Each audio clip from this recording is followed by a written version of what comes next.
Namo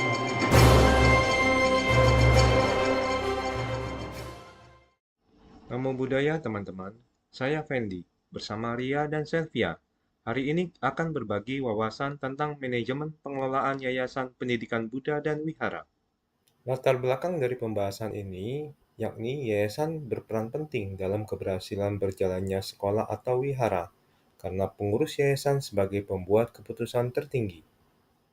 Berbagai tantangan yang dihadapi Yayasan Pendidikan Buddha dan Wihara, baik internal maupun eksternal, di antaranya beberapa masalah dalam pengelolaan yang dilakukan pengurus yayasan. Tiga hal yang akan dibahas yakni: satu, konsep pengelolaan Yayasan Pendidikan Buddha dan Wihara. Kedua, fungsi pengelolaan Yayasan Pendidikan Buddha dan Wihara. Yang ketiga, tantangan dan peluang pengelolaan Yayasan Pendidikan Buddha dan Wihara. Sehubungan dengan konsep pengelolaan yayasan, dalam Undang-Undang Yayasan Nomor 16 Tahun 2001, yayasan adalah sebuah badan hukum dengan kekayaan yang dipisahkan dan diperuntukkan untuk mencapai tujuan di bidang sosial, keagamaan, dan kemanusiaan. Yayasan sendiri tidak mempunyai anggota. Permenak Nomor 39 Tahun 2014 menjelaskan pendidikan keagamaan Buddha mempersiapkan peserta didik sehingga dapat menjalankan peranan yang menuntut penguasaan pengetahuan tentang ajaran agama Buddha dan atau menjadi ahli ilmu agama dan mengamalkan ajaran agamanya. Perencanaan pengelolaan yayasan merumuskan maksud dan tujuan, rencana pengelolaan, dan kegiatan untuk mencapainya, yakni di bidang sosial, keagamaan, kemanusiaan. Pengelolaan keuangan berhubungan dengan keuangan yayasan yang berasal dari sumbangan atau bantuan yang tidak mengikat, wakaf, hibah, hibah wasiat, dan bantuan negara. Perlu transparansi dan efisiensi dalam pengelolaan biayanya. Pengadaan laporan tahunan berupa laporan keadaan kegiatan yayasan selama tahun lalu, hasil yang telah dicapai, laporan keuangan, dan transaksi lainnya. Dalam pengelolaan peran dan tanggung jawab organ yayasan minimal terdiri dari pembina, pengawas, dan pengurus. Pengurus sendiri terdiri dari minimal ada ketua, sekretaris, dan bendahara.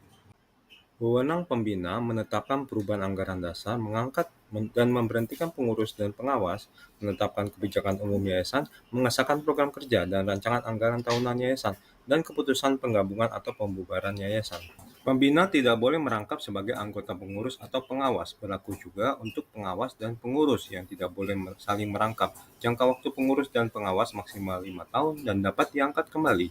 Pengurus tidak berwenang mengikat yayasan sebagai penjamin hutang, mengalihkan kekayaan yayasan kecuali dengan persetujuan pembina. Juga tidak berwenang membebani kekayaan yayasan untuk kepentingan pihak lain. Pengurus membuat dan menyimpan catatan berisi keterangan mengenai hak dan kewajiban, serta hal lainnya yang berkaitan dengan kegiatan usaha yayasan dan dokumen keuangan yayasan. Pengurus dapat mengangkat pelaksana kegiatan atau karyawan yayasan untuk membantu operasional yayasan. Dalam pengelolaan pengawasan terhadap aktivitas yayasan, pengawas berfungsi memberikan nasihat kepada pengurus dalam menjalankan kegiatan yayasan. Dapat memberhentikan sementara anggota pengurus jika pengawas menemukan hal yang dianggap menyimpang, maksimal 7 hari, melapor ke pembina dan memanggil pengurus untuk membela diri. Jika dokumen laporan tahunan tidak benar dan menyesatkan, maka pengurus dan pengawas secara tanggung renteng bertanggung jawab terhadap pihak yang dirugikan. Wihara yang dimaksud dalam pengelolaan wihara adalah rumah ibadat umat Buddha berciri tertentu untuk beribadat secara permanen. Rumah ibadah umat Buddha berukuran sedang dan lebih besar dari cetia, memiliki beberapa sarana dan prasarana seperti candi, kuti, dan dhammasala. Pengelolaan wihara perlu menjaga kerukunan umat beragama, tidak mengganggu ketenteraman dan ketertiban umum, mematuhi peraturan perundang-undangan yang berlaku, dan bangunan perlu memenuhi persyaratan administratif dan teknis. Beberapa syarat wihara: 1. Stupa yang merupakan simbol utama agama Buddha. 2. Sala utama atau bakti sala. 3. Dharma sala atau hall utama. 4. Kuti. 5. Perpustakaan. 6. Tempat meditasi. 7. Ruang persembahan dana makan. 8. Tempat meditasi terbuka. Dan 9. Kantor pengurus. Kedekatan wihara dan umat dipengaruhi oleh perbaikan pengelolaan, kelengkapan sarana prasarana wihara, kegiatan yang dapat melibatkan keaktifan dan minat umat, optimalisasi tempat ibadah sebagai tempat berbagi dhamma, dan regenerasi kepengurusan wihara. Selanjutnya, rekan saya Ria akan memaparkan fungsi pengelolaan Yayasan Pendidikan Buddha dan Wihara. Manajemen merupakan proses yang kompleks dan melibatkan berbagai fungsi yang saling terkait untuk mencapai tujuan organisasi secara efektif dan efisien. Berikut ini beberapa fungsi pengelolaan yayasan dan wihara. Fungsi perencanaan dalam konteks yayasan yakni perencanaan melibatkan penetapan visi misi dan tujuan yayasan, di mana ini melibatkan pengaturan sumber daya yang tepat untuk mencapai tujuan tersebut dan membuat strategi yang untuk mencapainya. Perencanaan memiliki banyak manfaat, antara lain memastikan tindakan anggota selaras dengan tujuan organisasi, menjaga kepatuhan terhadap aktivitas anggota, dan pemanfaatan sumber daya secara efisien untuk mencapai proses organisasi. Pengorganisasi melibatkan pembentukan struktur hierarki yang jelas, penugasan dan tanggung jawab kepada anggota organisasi, serta pengaturan proses kerja dan koordinasi kegiatan. Dengan pengorganisasian yang baik, yayasan dan wihara dapat meningkatkan efisiensi operasional, memaksimalkan penggunaan sumber daya, dan mencapai tujuan dengan lebih efektif. Fungsi pengarahan dalam yayasan adalah sebagai tindakan yang berupaya memastikan bahwa setiap aspek kegiatan atau program yang dilakukan oleh yayasan dapat mencapai tujuan dan target sesuai dengan prosedur manajemen yang telah direncanakan. Selain itu, fungsi yayasan juga terdapat pembinaan, di mana hal ini dilakukan dengan pembinaan sumber daya manusia. Yayasan mengadakan pembinaan untuk kepala sekolah, guru, dan karyawan dari lembaga pendidikan yang berada di bawah naungannya. Kegiatan ini bertujuan untuk meningkatkan kualitas guru melalui pelatihan. Fungsi yang selanjutnya itu pengawasan. Pengawasan adalah langkah pemantauan yang berkelanjutan untuk memastikan penerapan rencana secara konsisten, baik itu dalam aspek material maupun non-material. Pengawasan juga mencakup pengamatan terhadap semua tindakan yang dilakukan oleh para pelaksana rencana. Dievaluasi berdasarkan sejauh mana kesesuaian dengan rencana dan tujuan telah ditetapkan. Pengawasan ini bertujuan untuk meningkatkan dualitas pendidikan. Pengelolaan pendidikan yang dipimpin oleh kepala yayasan harus terus dipantau agar setiap masalah atau konflik yang muncul dapat segera terdeteksi dan diatasi, sehingga masalah tersebut tidak berlanjut. Tujuan dari pengawasan bukanlah untuk mencari kesalahan atau memberi hukuman dari pimpinan kepada bawahannya. Khususnya terkait dengan wihara, memiliki beberapa fungsi seperti yang diatur dalam Surat Keputusan Direktur Jenderal Bimbingan Masyarakat Buddha nomor 139 tahun 2020, yaitu sebagai tempat untuk melakukan puja bakti, 2 sebagai tempat kegiatan pendidikan keagamaan Buddha, 3 sebagai tempat seni budaya, 4 sebagai tempat untuk pemujaan leluhur, 5 sebagai tempat kegiatan sosial kemasyarakatan. Selanjutnya, rekan saya, Selvia, akan memaparkan tentang tantangan dan peluang pengelolaan Yayasan Pendidikan Buddha dan Wihara.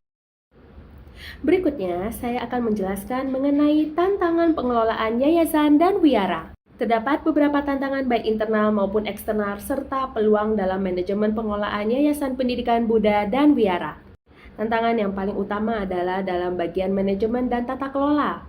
Banyak wihara atau yayasan pendidikan yang dikelola oleh badan atau perwalian yang terkadang kurang transparan dan efisien dalam operasionalnya. Beberapa contohnya adalah kesalahan pengelolaan, korupsi, dan penggelapan dana wihara. Hal ini dapat menghambat pemeliharaan dan pengembangan yayasan dan wihara dengan baik. Mengabaikan spiritualitas, etika, moralitas, dan budaya dalam pendidikan mengakibatkan krisis spiritualitas dan kemerosotan moralitas dalam masyarakat. Tantangan lainnya adalah dalam menyeimbangkan pengembangan pribadi dan pembangunan tim, manajemen konflik, manajemen sumber daya manusia termasuk memotivasi dan melibatkan karyawan. Tantangan kedua adalah keterbatasan sumber daya keuangan atau kendala finansial. Memelihara yayasan pendidikan dan wihara membutuhkan sumber daya finansial yang besar. Meskipun beberapa yayasan pendidikan dan wihara terkenal menghasilkan pendapatan yang signifikan melalui uang sekolah, sumbangan, dan persembahan, yayasan pendidikan dan wihara yang lebih kecil dan kurang terkenal berjuang untuk memenuhi kebutuhan keuangan mereka, sehingga kurangnya dana yang memadai dapat mempengaruhi pemeliharaan dan renovasi bangunan. Sebagian besar yayasan dan wihara bergantung pada sumbangan dan donasi yang dapat bervariasi dari waktu ke waktu dan tidak selalu konsisten. Contohnya, sekolah amal Buddha mengalami kesulitan keuangan karena mereka tidak dapat memungut biaya pendidikan dari orang tua yang kurang mampu, menyebabkan banyak sekolah yang tutup atau sebagian sekolah mengalihkan hak kepemilikannya kepada pemerintah untuk melanjutkan operasionalnya.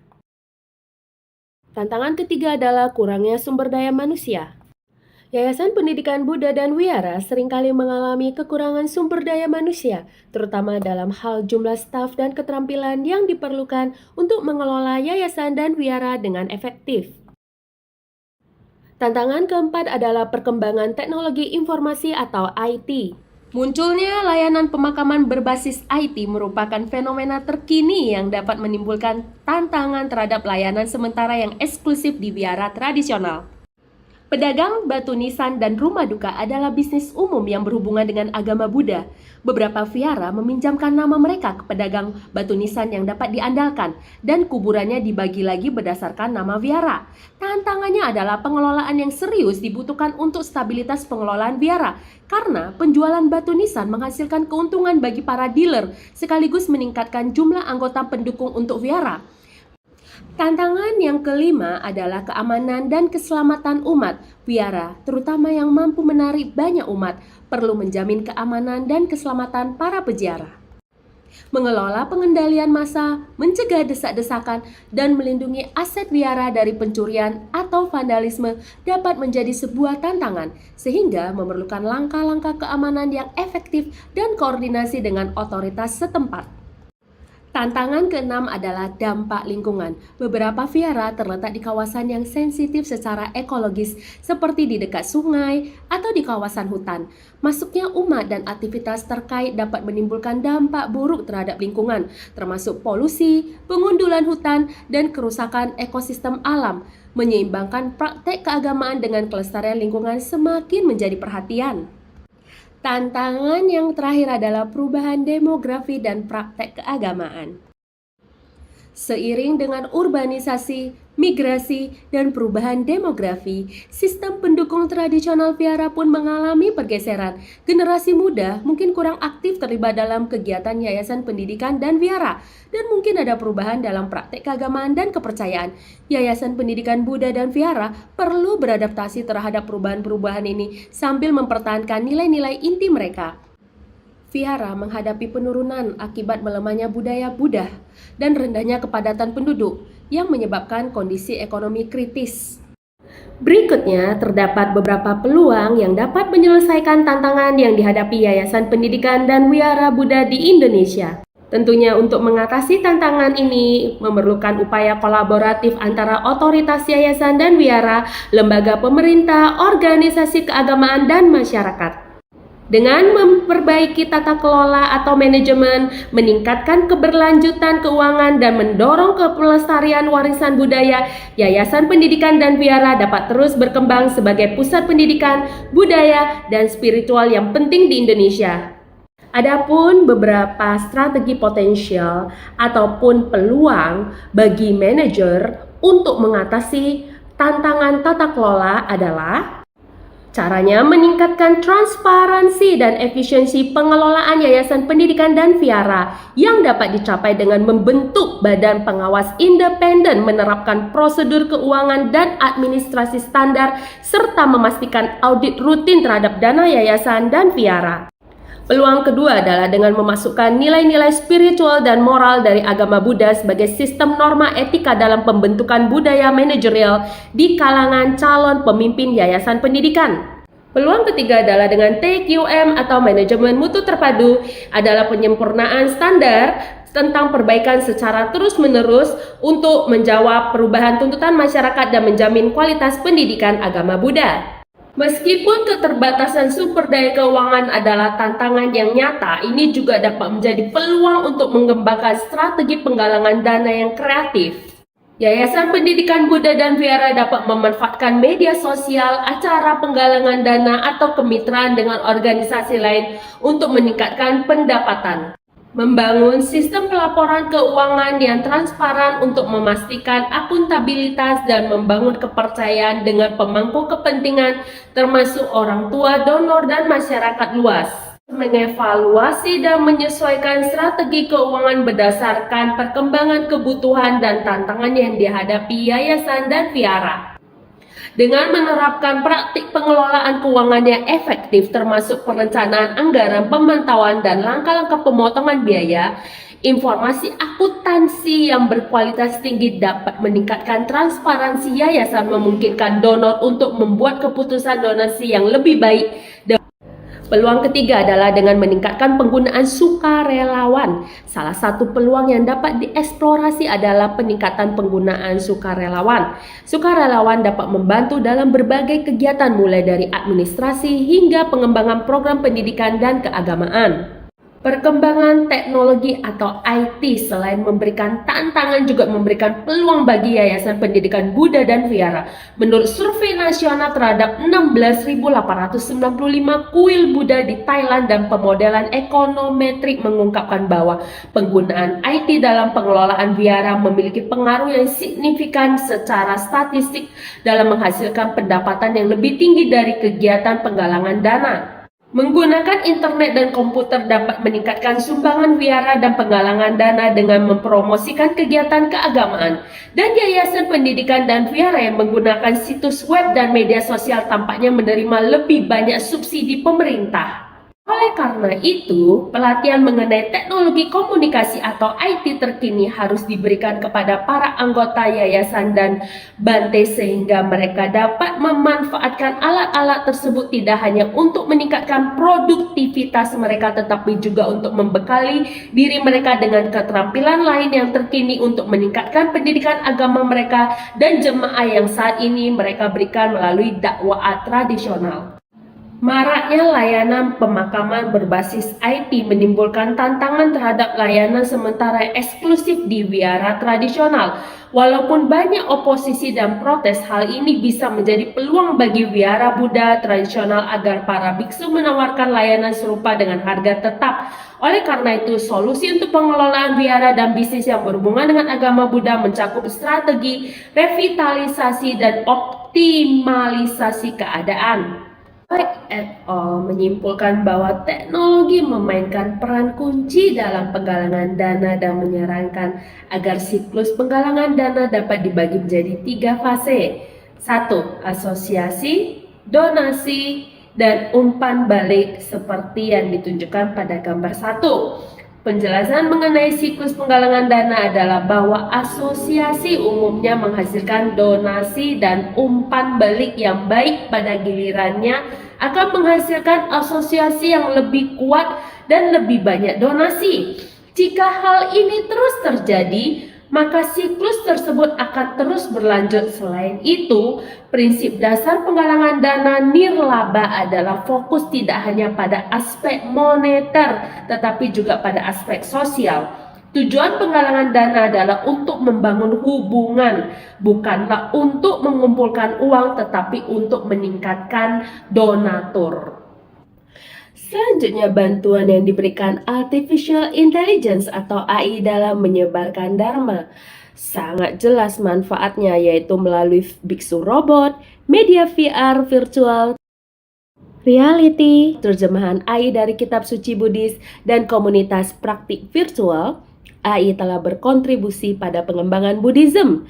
Tidak diragukan lagi pemakaian AI sangat efisien, inovatif, dan tersebar luas memungkinkan penyebaran agama Buddha melintasi ruang dan waktu, serta memfasilitasi penyebaran global agama Buddha humanistik. Yayasan Pendidikan dan Wihara memberikan kesempatan kepada umat awam untuk mempelajari ajaran Buddha. Oleh karena itu, setiap pengunjung yang datang ke vihara diharapkan untuk berperilaku lebih bertanggung jawab serta dapat memelihara lingkungan yang tenang. Karena lingkungan yang tenang dapat membantu pengunjung untuk lebih mudah dalam mempelajari ajaran Buddha. Pengunjung non-Buddha yang datang ke vihara untuk mempelajari agama Buddha mungkin akan menjadi penganut Buddha di masa depan. Dan juga sangat penting untuk menerapkan langkah-langkah keamanan yang kuat untuk memastikan keselamatan umat dan melindungi aset. Dengan demikian, sangat dibutuhkan pelibatan, penempatan personel, keamanan terlatih, pemasangan kamera CCTV, peningkatan sistem pengelolaan massa, dan pembentukan mekanisme tanggap darurat. Kolaborasi dengan lembaga penegak hukum setempat sangat penting juga dalam memelihara keamanan di vihara. Selanjutnya adalah kita harus bertanggung jawab terhadap lingkungan. Buddhisme diakui karena posisinya sebagai sistem keagamaan yang sangat mementingkan rasa kasih sayang terhadap pelestarian lingkungan. Oleh karena itu, cara untuk mempromosikan praktik berkelanjutan di lingkungan wihara adalah dengan pengelolaan limbah, konservasi air, dan penggunaan energi terbarukan atau renewable energy. Mendorong inisiatif penghijauan di sekitar lingkungan pendidikan dan vihara serta mendidik umat tentang pentingnya pengelolaan lingkungan, berkolaborasi dengan komunitas lokal dan organisasi lingkungan untuk mengembangkan praktik ramah lingkungan. Pertunangan komunitas adalah peluang yang terakhir. Dengan menumbuhkan partisipasi aktif dan keterlibatan masyarakat khususnya generasi muda dalam kegiatan pendidikan agama Buddha dan vihara. Hal ini dapat dicapai dengan menyelenggarakan program budaya dan pendidikan, lokakarya, dan festival yang mempromosikan aspek spiritual, seni, dan filosofi agama Buddha. Sangat penting juga untuk merangkul platform digital dan media sosial yang dapat membantu menjangkau khalayak yang lebih luas dan menciptakan kesadaran. Menerapkan ajaran Buddha seperti 4 kebenaran mulia, jalan beruas 8, dan konsep tanpa diri dapat membantu mengatasi tantangan-tantangan dalam manajemen. Menekankan pentingnya perhatian dan kasih sayang dalam kepemimpinan dapat berkontribusi pada manajemen yang lebih efektif. Selanjutnya adalah penutup. Bagian saran dan kesimpulan. Tarik nafas, buang nafas. Kesimpulan yang bisa diambil, penerapan manajemen yayasan meliputi perencanaan, pengorganisasian, pengarahan, dan pengawasan. Tantangan Yayasan Pendidikan Buddha dan Wihara yaitu manajemen dan tata kelola, kendala finansial, kekurangan sumber daya manusia, perkembangan teknologi informasi, keamanan dan keselamatan umat, dampak lingkungan, perubahan demografi, dan praktik keagamaan. Untuk mengatasi tantangan ini memerlukan upaya kolaboratif antara otoritas yayasan dan wihara, lembaga pemerintah, organisasi keagamaan, dan masyarakat. Upaya perbaikan tata kelola, peningkatan keberlanjutan keuangan, dan mendorong pelestarian warisan budaya. Yayasan Pendidikan dan Wihara dapat terus berkembang sebagai pusat pendidikan budaya dan spiritual.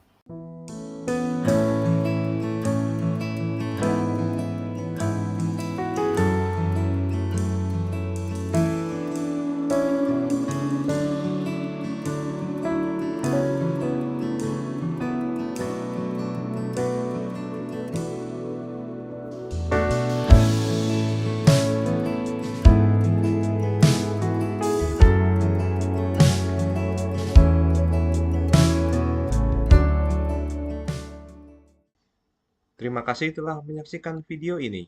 Semoga semakin menambah wawasan dalam manajemen pengelolaan Yayasan Pendidikan Buddha dan Wihara.